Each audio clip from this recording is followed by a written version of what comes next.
Nous arrivons dans la baie de Saint-Brieuc, dans les Côtes-d'Armor, après notre remontée de la Seine et un stop rapide à Cherbourg.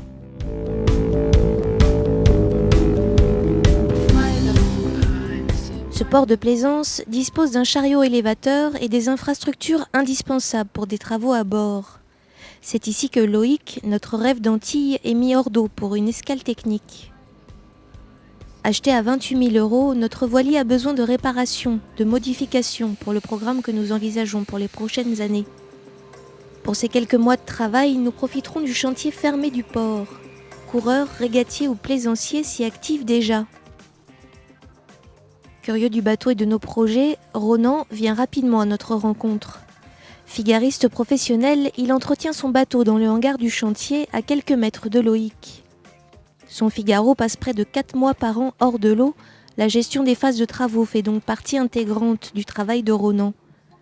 Son expérience de coureur au large n'est pas sans intérêt pour des bateaux de voyage comme le nôtre.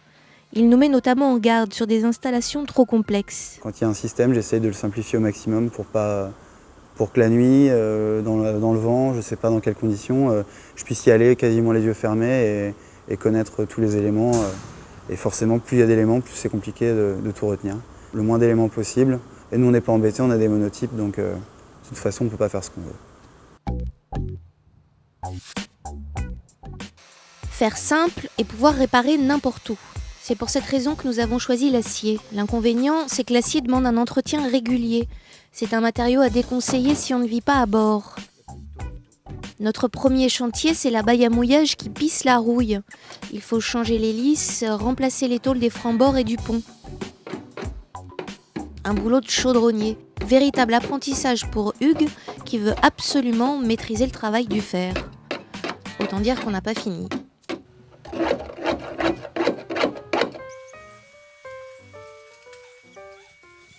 On installe une tente pour protéger la tôle et le travailleur d'une éventuelle pluie bretonne.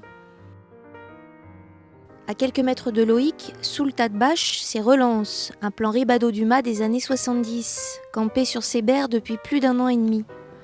Guy-Marie, son propriétaire, est un ex de la course au large. Il retape cet ancien tout honneurs pour y emmener sa famille en année sabbatique. Le cahier des charges doit aussi permettre un tour du monde en solitaire sans escale, son rêve intime. Nouvelle timonerie, intérieur entièrement refait, lui aussi travaille son étrave mais en fibre de verre. Pour Guy-Marie, une chose est essentielle avant de s'engager dans des travaux.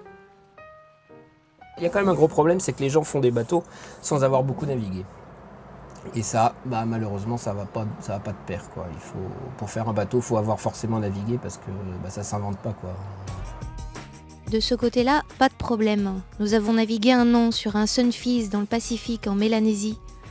Le bateau, prêté par un navigateur solitaire, équipé Grand Voyage, nous a servi de modèle pour les modifications apportées à Loïc. La plateforme arrière, notamment, est un élément indispensable pour la vie à bord. Si nous voulons la tester dans les mers chaudes cette année, il ne faudra pas traîner.